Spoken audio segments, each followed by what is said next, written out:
सदगुरु कबीर साहब जी का एक पद है, भूला लोग कहे घर मेरा, भूला लोग कहे घर मेरा, जाघर में तो भूला डोले शोभर नाही तेरा। हाथी घोड़ा बैल वाहना संग्रह कियो घनेरा, बस्ती मासे दियो खदेरा, जंगल कियो बसेरा।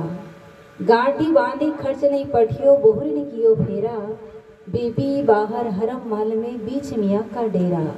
नौ मनसूत अरुज नहीं सुरझे, जन्म जन्म उर्जेरा, कहाँ ही कबीर सुनो हो संतो, यह पद का करहो निबेरा।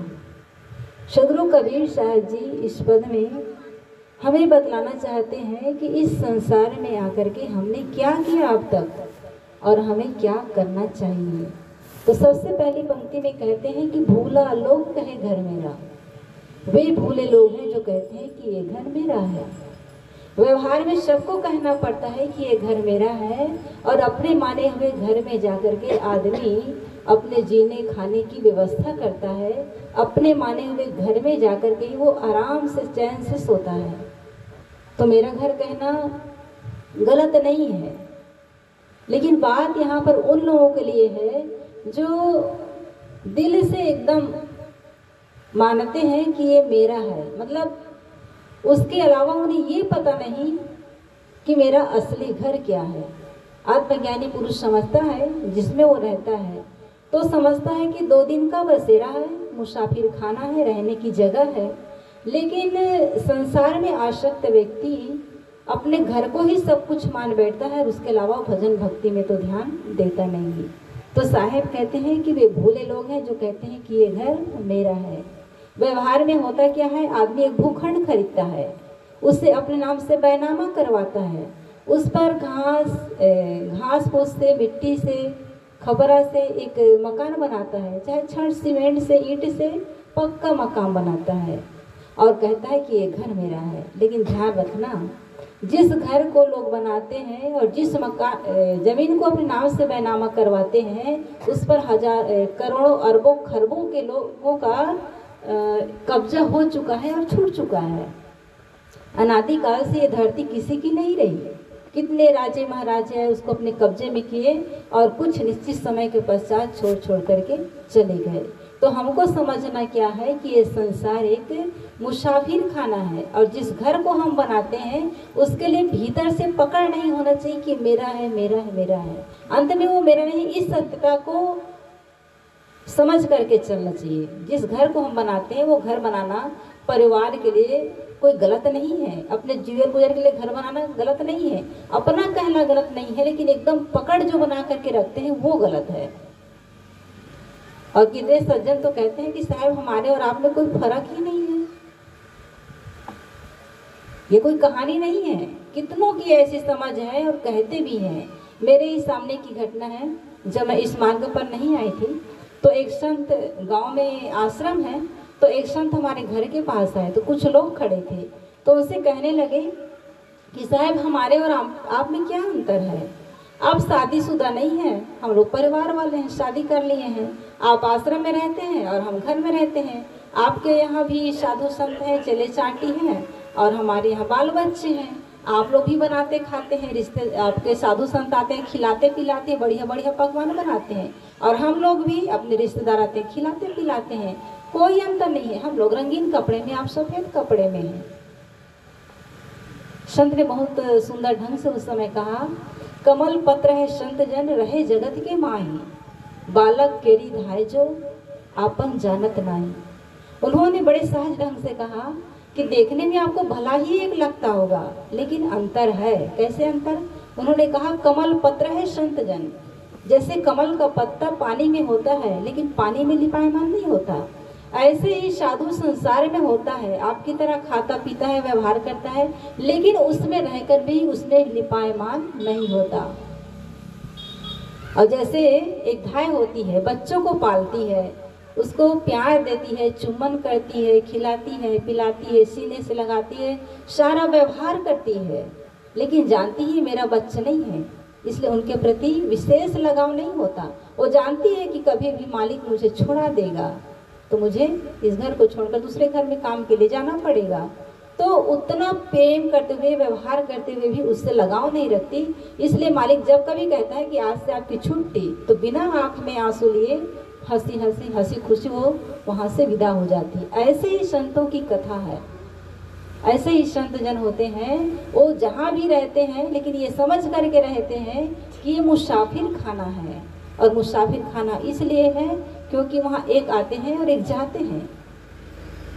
आप लोग देखे होंगे मुसाफिर खाना में कितने लोग आते हैं और जाते हैं।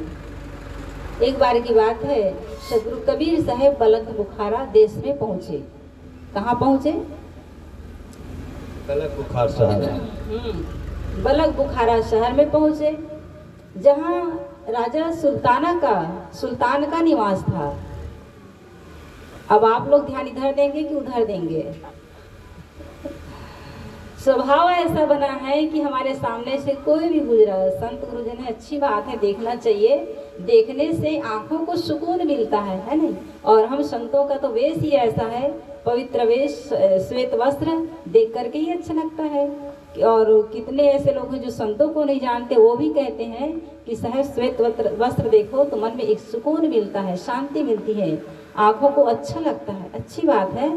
लेकिन स्वभाव क्या बना हुआ है कि जो कोई सामने से गुजरा तो उधर हमारी दृष्टि चली जाती है। सामने वाला क्या कथा कर रहे हैं, कौन सी बात कर रहे हैं, हो सकता है हमारे काम की बात हो, लेकिन वो पल निकल जाता है। जैसे नदी कल कल करते हुए आगे बह जाती है ना, ऐसे ही वाणी है, ऐसे ही जो हमारे शब्द हैं वो आगे निकल जाएंगे तो पकड़ नहीं पाएंगे। तो ध्यान आकर्षित करूं, आप लोग ध्यान दें। सदगुरु कबीर साहब जी कहाँ गए थे? बलख बुखारा देश में राजा सुल्तान के यहाँ। और शायद उनका उद्देश्य ही रहा होगा कि मैं राजा को कुछ सीख दूं। तो वो गए महल के पास, और उनके महल के पास दरबारीगण खड़े हुए थे। तो दरबारियों से कहा कि क्या इस मुसाफिर खाना में रहने के लिए जगह मिल सकती है? दरबारियों ने कहा कि बाबा जी ये मुसाफिर खाना ही तो राजमहल है, राजमहल। कबीर साहब ने कहा कि मैं कुछ बहरा आदमी हूँ, समझ नहीं पा रहा हूँ, आप क्या करें, जरा जोर से कहिए। मैं पूछ रहा हूँ कि क्या इस मुसाफिर खाने में रहने की जगह मिल सकती है? दरबारियों ने जोर जोर से कहा कि बाबा जी ये मुसाफिर खाना नहीं, राजमहल है, राजमहल।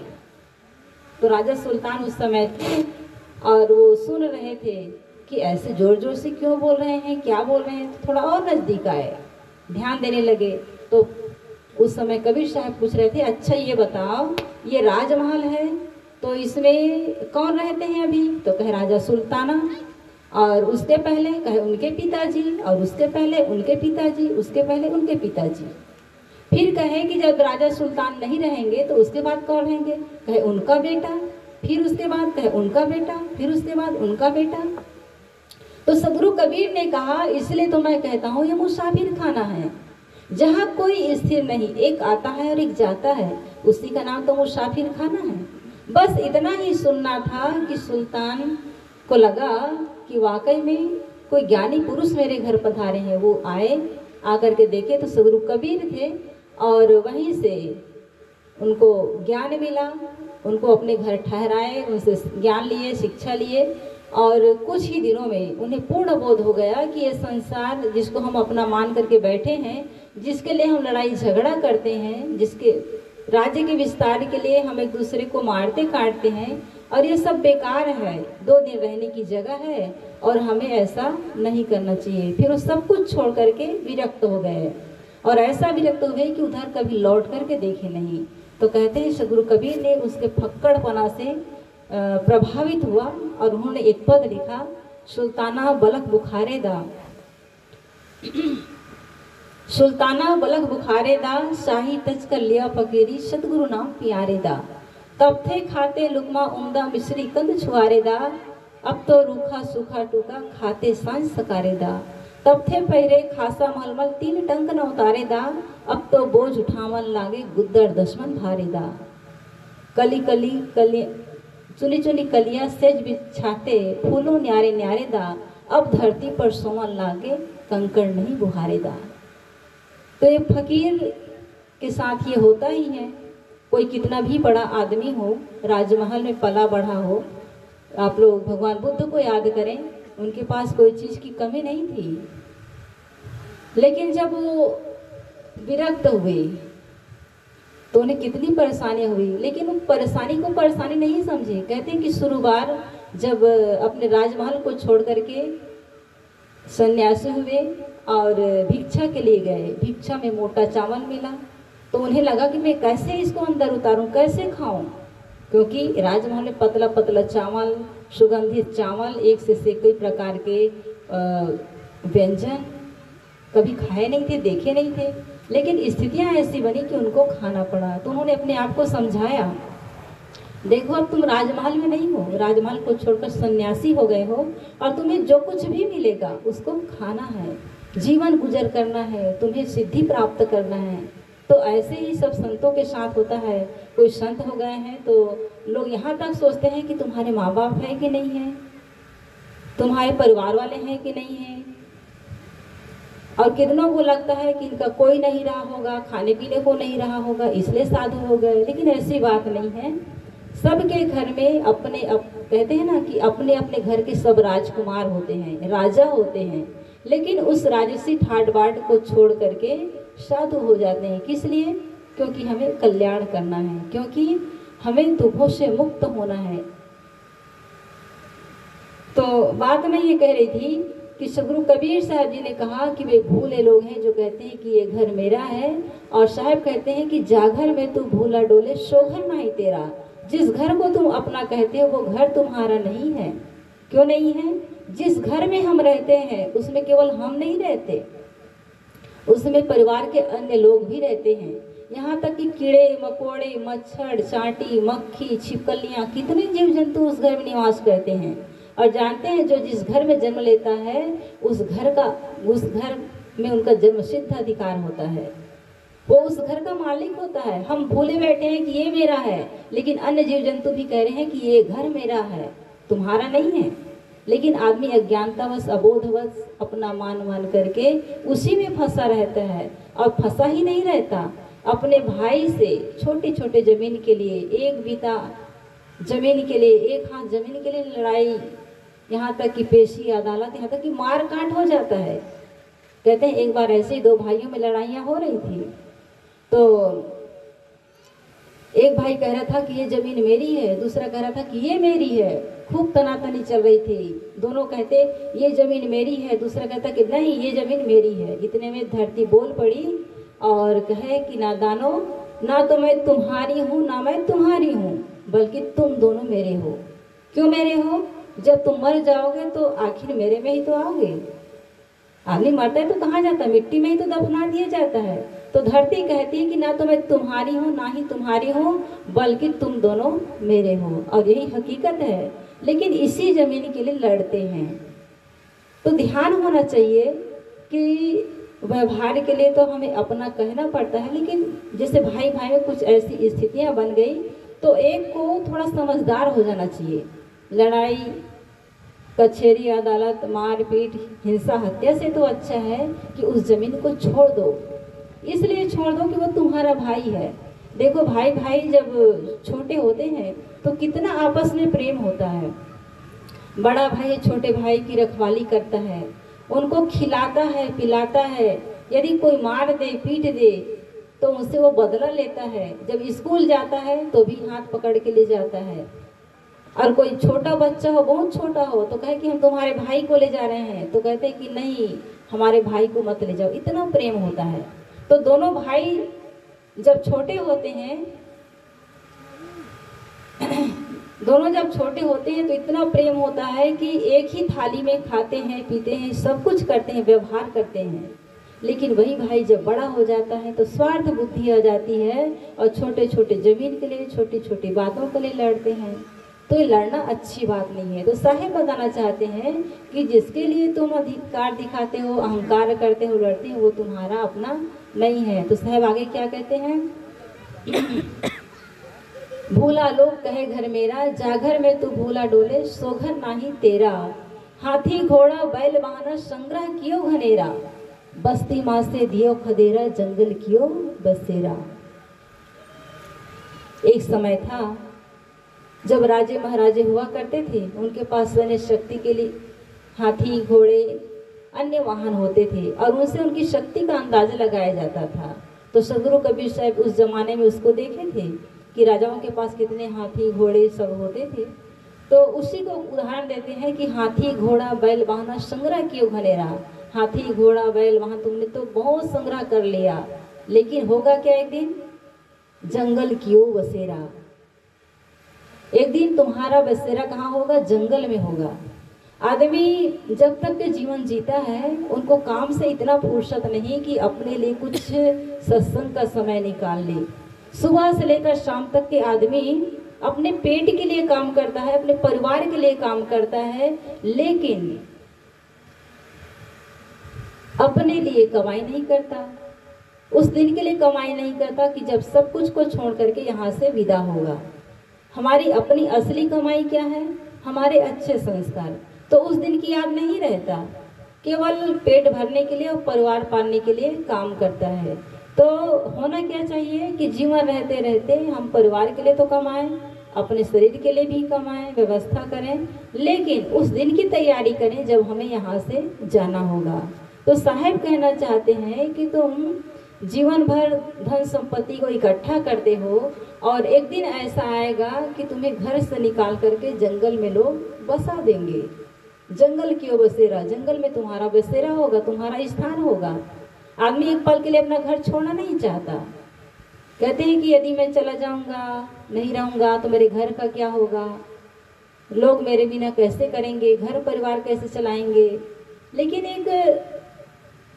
एक केवल सोचने वाली बात है। कितने घरों को ऐसे देखा गया जो पिता ऐसा सोचते थे कि मेरे नहीं रहने के बाद क्या होगा। उसके नहीं रहने के बाद उसके बच्चों ने और खूब विस्तार किया, खूब धन कमाया, खूब परिवार बढ़ाया, रिश्ते नातों को निभाया, गुरु संतों को निभाया, सब कुछ को बढ़िया किया। लेकिन जब तक है चिंता करता है कि मैं नहीं रहूँगा तो पता नहीं मेरे बेटे संतों को मानेंगे कि नहीं मानेंगे, मेरे दिए हुए सीख पर चलेंगे कि नहीं चलेंगे। लेकिन वो लोग और अच्छे से कर लेते हैं। इसलिए हमें आगे की चिंता नहीं करनी चाहिए, अपनी चिंता करनी चाहिए कि हमें क्या करना है। तो साहब का यही कहना है कि जीवन रहते रहते हम केवल धन संग्रह तो करें व्यवहार के लिए, लेकिन उनके साथ साथ धन को हम धर्म में लगाएं, परोपकार में लगाएं। क्योंकि आज है हमारे पास, हो सकता है कल ना हो। किसी शायर ने तो कहा, यह लक्ष्मी चंचल है, निश्चय एक दिन जाएगी, दान कर दो इससे प्रभाव में अवश्य एक दिन आएगी। पूर्व जन्म के पुण्य से पाया धन भंडार, दान किया यश पा लिया अगला जन्म सुधार। हमारे पास जो लक्ष्मी है वो चंचल है, स्थिर रहने वाला नहीं है। इसलिए यदि आज है तो उसको पुण्य में लगाओ, धर्म में लगाओ। हो सकता है कल को ना रहे। कल को किसने देखा है? कल कौन सी स्थिति आने वाली है, कल कौन सी परिस्थितियां बनने वाली है। इसलिए आज यदि हमारे पास लक्ष्मी है तो उस धन को परोपकार में लगाना चाहिए। क्योंकि जो धन मिला है वो पुण्य से मिला है, किसी पूर्व जन्म के पुण्य हमारे साथ थे, इसलिए ऐसा अवसर हमको मिला, इतना धन हमको मिला। तो उस धन को पुनः पुण्य में लगाना चाहिए कि आने वाले जन्म में फिर से हम उनको पा सकें। तो साहब कहते हैं कि जंगल कियो बसेरा, और फिर होगा क्या? गांठी बांधी खर्च नहीं पठियो, बहुरी में कियो फेरा। जब शरीर से प्राण निकल जाता है तो आदमी अपने साथ में 1 रुपया भी लेकर के नहीं जाता। क्या लेकर के जाता है? शमशान घाट तक केवल एक कफन जाता है, लेकिन वहां भी कफन आगे नहीं जाता, केवल शमशान घाट तक कफन जाता है। उसके बाद में जीव तो पहले ही चला गया शरीर छोड़ करके, वो तो अकेले ही चला गया अपने कर्मों के संस्कार लेकर के। तो जितना भी धन संपत्ति की इकट्ठा किए रहते हैं उसमें से उनके साथ कुछ भी नहीं जाता है। घर वाले चाहेंगे भी कि हम कुछ दे दें तो दे नहीं पाएंगे। और यदि वो सोचे जीव कि हम जाकर के लौट करके फिर से ले लें तो ले पाएगा? नहीं ले पाएगा। यदि आप यात्रा पर निकल गए हैं, आप धोखे से आपके पैसे घर में रह गए, है ना, कुछ कीमती सामान घर पे रह गया तो आप लौट करके उसको ले सकते हैं, लेकिन शरीर छोड़ करके यहाँ से चले गए तो आपका सारा धन यहीं पड़ा रह जाएगा। ना तो आप ले जा सकते हैं और ना ही आपके प्रिय से प्रिय पत्नी है, बच्चे हैं, वो आपको दे पाएंगे। मन्याड़न की व्यवस्था ही नहीं है, कुछ भी संभव नहीं है। इसलिए जीवन रहते रहते हमें इन कामों को करना चाहिए। हमें उस दिन की याद करना चाहिए कि हम ऐसी यात्रा पर निकलेंगे जहां हमारे साथ यहाँ के पत्नी, बच्चे, धन संपत्ति कुछ नहीं होंगे, केवल हमारी अपनी कमाई होगी। आप लोग सुने होंगे, एक राजा था तो उन्होंने अपने मंत्री से कहा कि देखो हम लोग कहाँ जाना चाहते हैं, दूसरे देश की यात्रा पर, तो ध्यान रखना कि कुछ हीरे जवाहरात अपने पास में रख लेना। मंत्री ने कहा कि हीरे जवाहरात तो वजन हो जाएंगे, क्यों ना कागज के रुपयों को अपने पास में रख लिया जाए। तो कागज के रुपयों को इकट्ठा किया और उनको ले चला, दूसरे देश पहुंच गए। अब जब दूसरे देश में पहुंच गए तो वो कागज के रुपये चलने वाला नहीं था। अब खाने पीने को भी नहीं देखे थे, इसलिए नहीं रखे थे कि हमारे पास रुपये खरीद के खा लेंगे। लेकिन जब दूसरे देश में गए तो वहाँ एक मकान किराए पर देखा तो मकान मालिक ने बयाना मांग लेना चाहा तो दिया कागज के नोट को, रुपयों को, तो कहा ये तो हमारे देश में नहीं चलता है, यदि कोई हीरे जवाहरात हो उसको भुना सकते हो। फिर कहे कि कुछ खाने पीने की सामान ले लेते हैं, अब भूख लगी है तो दुकान पे गए, होटल पे गए, वहाँ भी सामान मांगे, लेकिन जब रुपयों को दिए तो कहे कि भाई ये तो हमारे देश में नहीं चलता, आप कहाँ से आए हैं, ऐसा करें इसके बदले में कोई हीरे जवाहरात हो तो वो भुना सकते हैं। उन्होंने कहा कि ये तो हमारे पास नहीं है, हमारे देश में तो बहुत ज़्यादा था, हीरे जवाहरात हमारे घर में पड़े थे, लेकिन हम उसको लेकर के नहीं आए हैं। दुकानदार ने कहा ये हमारे यहाँ चलने वाला नहीं है, हम आपको सामान नहीं दे सकते।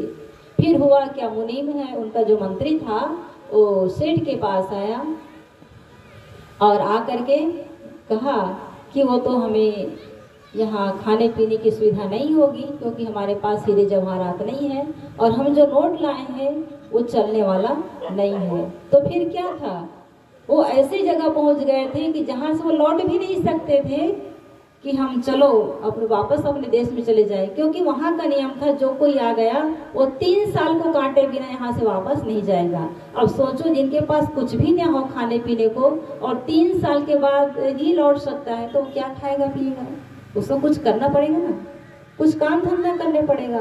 तो काम धंधा ढूंढा तो ढूंढते ढूंढते हैरान हो गए, तो उन्होंने क्या मिला, चमड़ा काटने का काम मिला।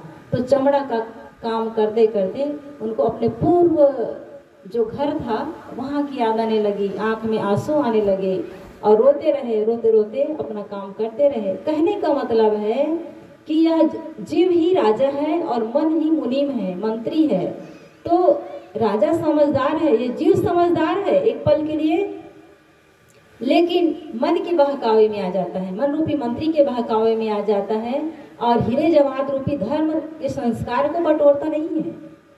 हीरे जवाहरात रूपी पुण्य को अपने साथ में संग्रहित नहीं करता, बल्कि क्या करता है, पत्नी, बच्चे, घर परिवार रूपी वो साधारण नोट है, समझ लीजिए वो कागज के नोट है, उनको इकट्ठा करता है, उसको लेकर के चलूंगा ये सोचता है। लेकिन जब शरीर छोड़ करके जीव यहाँ से चला जाता है तो कुछ भी उनके साथ में नहीं जाता, वो कागज के मानो बंडल है वो यही रह जाता है और जो कुछ पुण्य किया है, धर्म में लगाया है, वही धन, वही संस्कार जीव के साथ जाता है। और यदि नहीं जाएगा तो जीव को दुख होगा। यदि अच्छे संस्कार की कमाई नहीं किए हैं तो होगा क्या, जीव दुख ही तो पाएगा, दुखी होगा जहाँ भी जाएगा। एक जीव है जो पुण्य का काम करता है तो जिस योनि में भी चला जाता है तो वहाँ सुख पाता है। कैसे सुख पाता है, हम देखते हैं कि कुत्ता और बिल्ली भी होता है, तो आजकल तो बड़े बड़े घरों में पाले जाते हैं।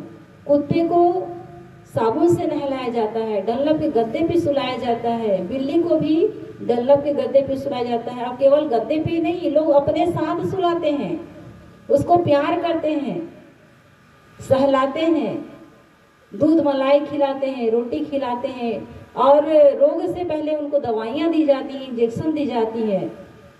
तो कहीं ना कहीं उससे किसी जन्म का पुण्य था जो दिया है वो भले ही नीच खानी में चले गए, पशु पक्षी की योनि में चले गए, लेकिन वहाँ भी उसका पुण्य उनको मिलता है। लेकिन आदमी इतना ना समझ है कि वो जीवन रहते रहते इन बातों को समझ नहीं पाता और केवल अपने लिए सोचता है, अपने परिवार के लिए सोचता है। जिन पाँव के बल पर हम खड़े उस पाँव को तो हम सजाते हैं, संवारते हैं, लेकिन जिस पुण्य के बल पर हमारा ये जीवन खड़ा हुआ है उस पुण्य को संभालने में हमारा कोई ध्यान नहीं है। सब लोग ऐसा नहीं होते, लेकिन कुछ लोग ऐसे होते हैं जिन्हें केवल सिर्फ धन दिखता है, धन इतना और हो जाए, धन इतना और हो जाए। खजाने से वो 5 रुपये निकालने में भी सोचता है कि अरे खर्च हो जाएगा, लेकिन ध्यान रखिए जो खर्च होगा ना वही आपका है, जो खर्च नहीं होगा, जो बैंक में पड़ा है वो दूसरे का है। तो साहिब के कहने का भाव है कि गांठी बांधी खर्च नहीं पठियो, बहुरी ने कियो फेरा, बीबी बाहर हरम महल में बीच मियाँ का डेरा। साहब आगे कहते हैं कि जैसे कोई मियाँ जी हो और कोई अपनी समझदार धर्मपत्नी स्त्री हो, उसको घर से बाहर कर दे और वेश्या को घर में ले आए और सोचे कि इससे मुझे सुख मिलेगा, तो ये हमारी नादानी होगी। ठीक ऐसे ही जीव है क्या करता है, सद्बुद्धि रूपी जो अपनी पत्नी है उसको, जो सद्बुद्धि रूपी जो पत्नी है वो विवेक और वैराग्य रूपी पुत्रों को जन्म देने वाली है, उसको तो अपने हृदय रूपी घर से बाहर कर देता है और कुबुद्धि को, वेश्या रूपी कुबुद्धि को अपने जीवन में स्थान देता है। तो सोचिए कुबुद्धि यदि जीवन में होगा तो वो सुखी कैसे होगा। कुबुद्धि के कारण ही तो लोग आपस में लड़ते हैं, झगड़ते हैं, यहाँ तक कि गलत खान पान करते हैं और उससे जीव को सुख और शांति नहीं मिलती। तो पद तो एक और है, लेकिन समय काफ़ी हो गया है, हमारे बीच संत जन उपस्थित हो चुके हैं और इन्हीं शब्दों के साथ मैं अपने वाणी को विराम देती हूँ। बोलिए सद्गुरुदेव की जय।